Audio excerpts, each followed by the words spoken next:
Day guys, so okay naman yung ano niya, 4 pieces 18650 battery holder na mga wires na rin.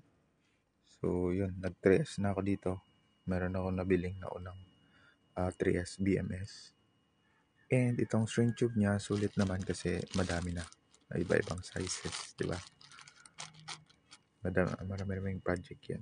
So ito yung PWM motor 12 volt controller niya. Okay naman, working siya. Na-test ko na dyan kanina. Working siya. Low bat lang yung battery natin. Need i-charge. So ito step up. As long as 2 amps yung gamitin. Yung maximum niya 2 amps lang. Pwede siya. Ito hindi ko pa na-try. Pero 1S BMS. Kaya naman. Okay. Thank you.